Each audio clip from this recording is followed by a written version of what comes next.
It has been an extra long international break for Arsenal, but they are back this evening playing at home against Fulham. I'm very, very excited. We're going to be previewing the game here today and also covering some of the news we missed over the weekend. Let's get started.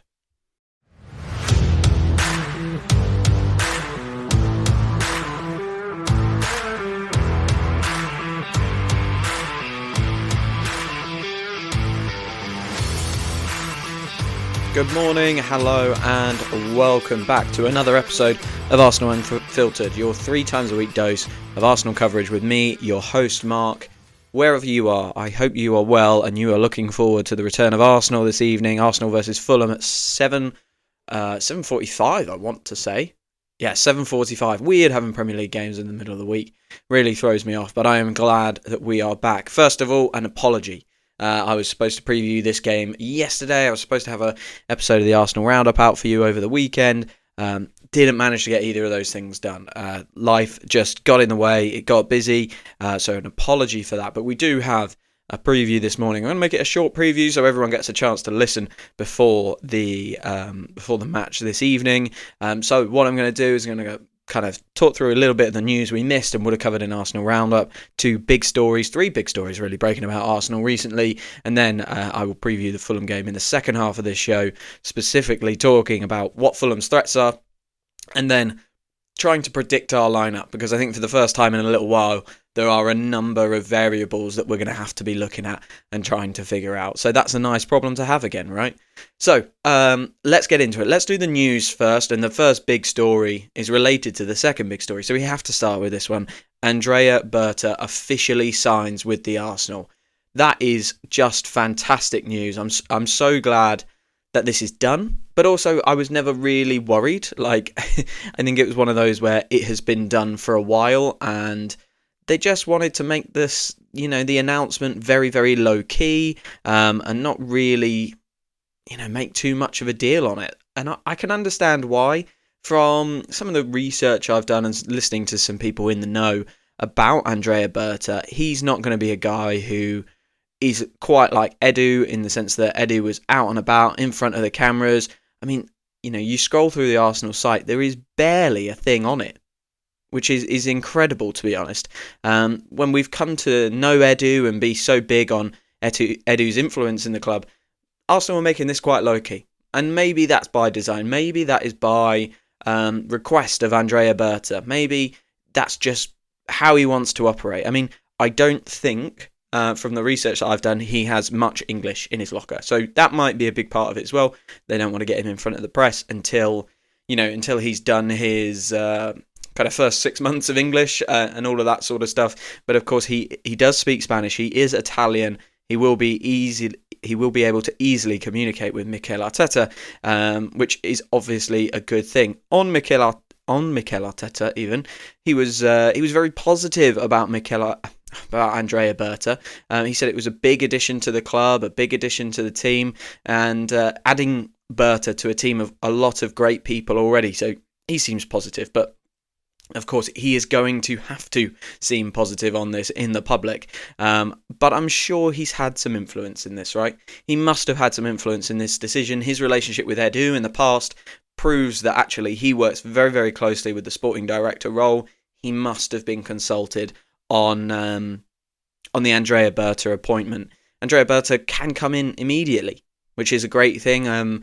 He parted ways with Atletico in January. And has been without a club. It was a really, really long time at Atletico. 12 years. 12 years in the same place. He basically kind of capped off their first La Liga win and then pushed them on, rebuilt them, changed their style, changed things up for them, and rebuilt that whole squad to another league title, which is very, very impressive. That was in 2021. From Andrea Berta, he's talking about Arsenal, saying we're a club with great values and a rich history, and he looks forward to playing his part in shaping a successful future with a great team. And Andrea, I am with you on that, pal. What does this mean for us as fans, though? Well, like I say, I think we'll see less of him than we did Edu. Edu comes from Brazil. Their model as sporting directors are out in front of people quite a lot, and are talking all the time to the press. So Edu was very like that. I don't think Andrea Berta is going to bring us that. But what it will bring us is a new kind of style of target, I guess, and we don't really know what that style is going to be. We don't really know too much about his real preferences. We know he can get big deals done. We know that for certain because he's done it at Atletico. João Felix for I think 120 million euros was the biggest deal he oversaw in his time there. So he's used to dealing with big money. We have some big money targets for this summer, so hopefully he can help us do that and push on and win the Premier League next year. That after a very successful summer transfer window, let's say. So fingers crossed for that. One player that he is interested in and broke basically the day this story broke, I should say, basically the day after his announcement was the Victor Gyokeres story. Now, Victor Gyokeres, his name has gone quiet for a little while. He hasn't been spoken about in the Arsenal list. The Arsenal list has very much been Isak, Sesko, Ekitike. And those three names have been backwards and forwards around social media and around sort of the people in the know, the people who have been speaking about Arsenal and their transfers. Those have been the three names. And since Andrea Berta has been announced, Gyokeres feels like he's shot, well, one into the list and then up the list as the main priority. Gyokeres is a player who is scoring a ton of goals. I think it's 40 plus goals in his last 2 seasons at Sporting, and he sounds like he might be available for a very, very reasonable price. In fact, I think it might actually end up being the cheapest of these players. Isak is obviously way out in front. We have no idea what that's going to be, but it could be north of 120, 130 million, up to 150 million. That is a huge sum of money for any player, you know. So I think Arsenal needs to be really careful there. Then there's Sesko. We were speaking about him in the summer for about 50 million, and that's sort of crept up ever so slowly, and now we're talking 60, 65. And then there's Gyokeres. Well, sorry, let's talk about Ekitike. There are no numbers around Ekitike at the moment, but he's a very young player, and I would imagine that they will be looking for a very similar amount to kind of the Sesko amount, 60, 70 million. Gyokeres, it seems like Sporting might have interests just 5-10 million short of that, sort of 55, 60 million pounds, which could be really interesting for Arsenal. We've got a lot of other business to do. You know, if you listen to my "Why Shouldn't We Sign Alexander Isak" pod, you'll have heard kind of some of that business that we need to get done. And if you haven't listened to that podcast, I encourage you to go back and listen to it. But yeah, we've got to get some other business done. So can we afford to be spending 150 million on Alexander Isak? Is Gyokeres at 50, 60 million maybe a better shout for us? I don't know, yeah. So I have my worries about Gyokeres. I do have my worries about him. The reason being is I think the thing with Isak and the thing with Sesko is to different levels, they are doing it in a top 5 league. And when I watched Gyokeres against us, I just thought, I don't know if he's making the impact that I want him to make. And I've been back and forward with this because I'm like, well, he's not going to come up against Saliba and Gabriel every week. Well, he won't if he signs for us, he won't ever, but players to that standard. But equally, then I look around the league and I think, you know, we're going to have crunch games up against the likes of Liverpool, who have Van Dijk and Konate. We're going to have crunch games up against City with John Stones and Ruben Diaz. Great players, great defenders. Will he go as quiet against them as he did against Arsenal in that group stage game? And like I say, Isak and Sesko, they're doing it at top 5 leagues. Sesko is scoring against the likes of Bayern Munich, teams like that, Leverkusen. And I'm just thinking, would I rather have a player who's scoring about 20 goals a season in the Bundesliga versus and has potential to grow that number because he's only 21, or a player who's scoring 40 in Portugal and he's probably at the peak of his powers with his age? I think he's 27 in the summer. He's probably at the peak of his powers, so he might actually start going down in a couple. You know, we're signing this player. He might start trending down in 2 years' time, 3 years' time, let's say. I don't know.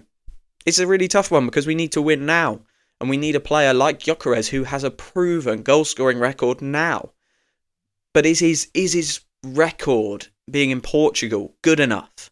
I don't know. I'm really taking this on the fly here because I do think there's arguments for both sides. You know, if you can save 10 million quid for a player who scored or assisted over 100 goals in the last 2 seasons, 10 million less than Sesko, you've got to do that, surely.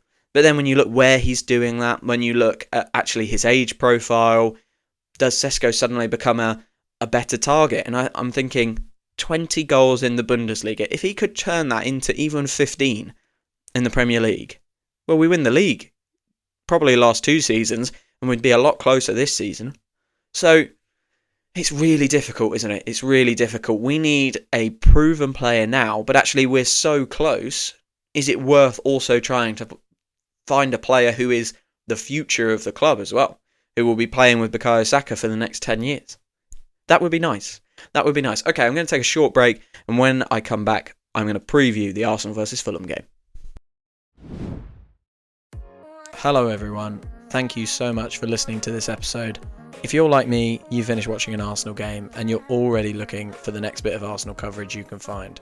If that sounds like you, follow or subscribe to Arsenal Unfiltered on your podcast app of choice right now to make sure you don't miss a single episode from me. I'm here 3 times a week, reviewing matches and covering Arsenal news, and I'm so excited to have you all here as well. Thank you very much. Hello and welcome back to this episode of Arsenal Unfiltered. This is the Arsenal versus Fulham preview, although we've done no previewing so far. We spoke about Berta, we spoke about Berta and Gyokeres, and now we're going to preview the Arsenal-Fulham game in the second half of this podcast, starting with the big news. Bukayo Saka, that photo, the thumbs up, the smile, yeah, I'm sure it brought everyone into a state of euphoria over the weekend. It was a great piece of news, and it's been followed up with words from Mikel Arteta that I was not expecting to hear. I was not expecting at all. So, he obviously confirmed that Bukayo Saka is, in his words, ready to go. And he said, basically, we've already been careful. You know, the question was put to him, how carefully will you have to manage his minutes? He basically said, we've already been careful. And they've basically done everything they need to, and he's ready to go. The question was asked, could he start? And Mikel Arteta, simple one-word answer, yes. Yes, he could start. Do I think he will? I don't know. I'm really not certain on that one. I think we will see an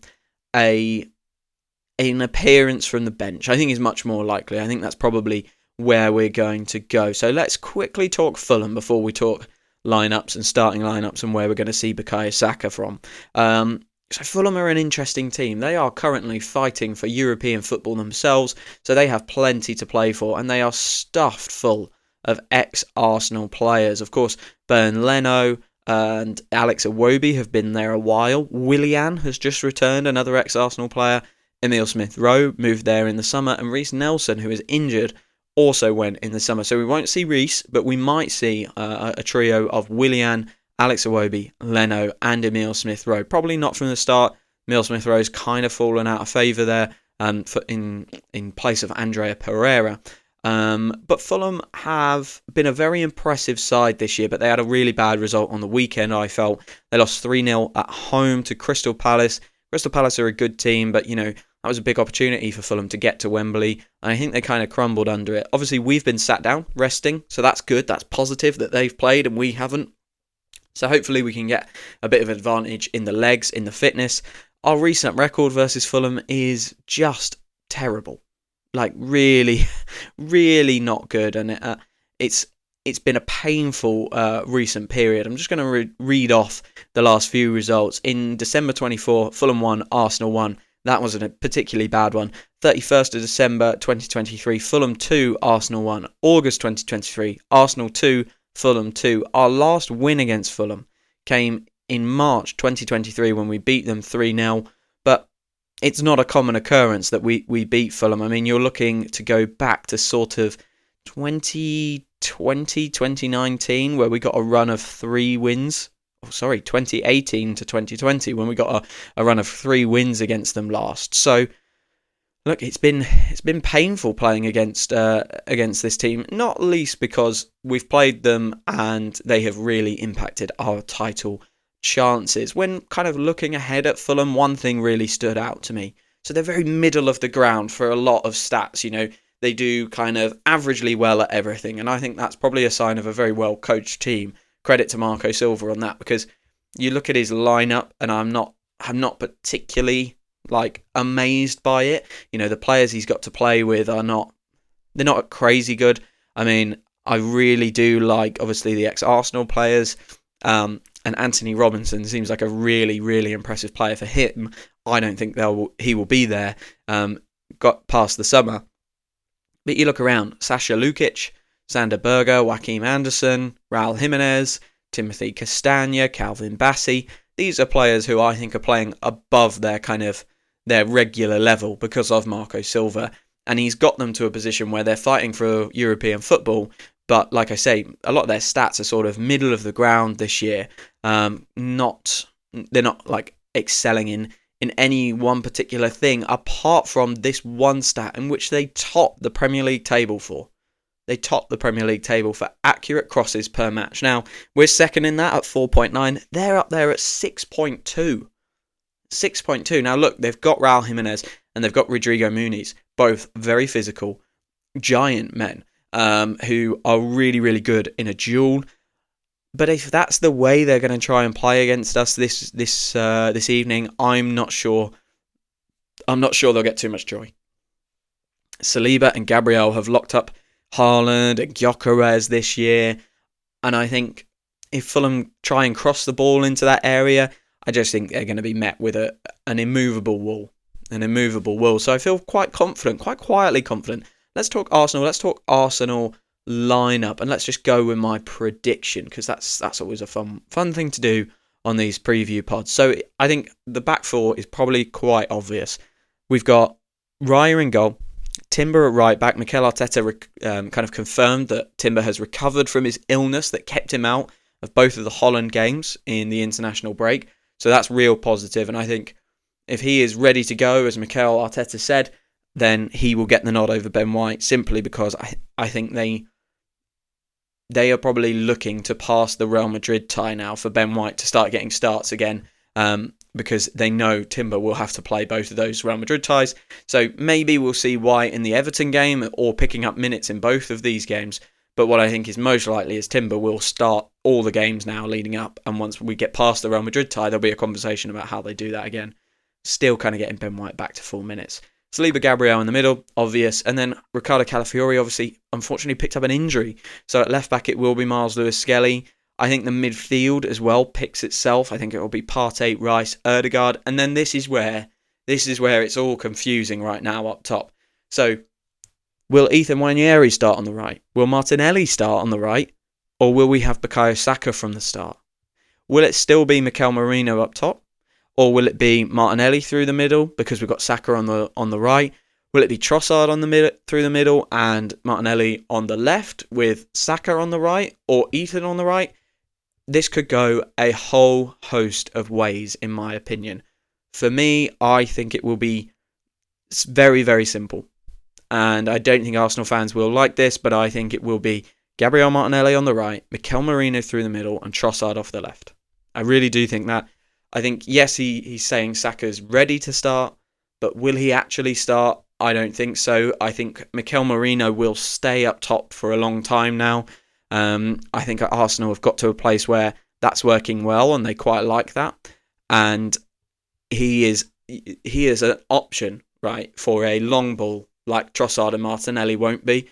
And Mikel Arteta values having that, I think, more than having like Trossard through the middle, for example. So I think Mikel Merino will retain his place up top, and I think we'll see Saka from about the 60th minute. And I think Nwaneri might have to kind of accept a lesser role for a few weeks, and maybe accept actually he's going to be picking minutes up off of Ødegaard to keep Ødegaard fresh for the Real Madrid games. I think that's probably the direction of travel for his season now. So that's my predicted lineup. Raya, Timber, Saliba, Gabriel, Miles Lewis-Skelly, Ødegaard, Partey, Rice, and then boringly, Martinelli, Merino, Trossard, Saka from 60 minutes. I'm going to go 2-0 Arsenal. I don't think we're going to score loads of goals, but I also don't think Fulham are going to cause us too much threat. But yeah, fingers crossed. It is a good one. Now, I've gone on longer than I intended for this morning, so I'm going to bring this one to a close. Again, apologies for missing the weekend podcasts. Life just got very, very busy. I hope you enjoy this one. Let's hope for a big win tonight. I will be reviewing the game tomorrow morning. So look out for that one. And fingers crossed I will be reviewing a nice big win for the Arsenal. Like I said in the middle, if you've liked this episode of Arsenal Unfiltered or any episode of Arsenal Unfiltered, all you need to do is go to where you get your podcasts from, find the follow button, click follow, and if you're feeling super generous, find the review button and give me a 5-star review, Apple Podcasts, Spotify, wherever you get your podcasts from. It really, really helps grow the podcast and helps me keep bringing you this 3 times a week. All that's left to say is thank you for following, thank you for listening, and I will speak to you very, very soon.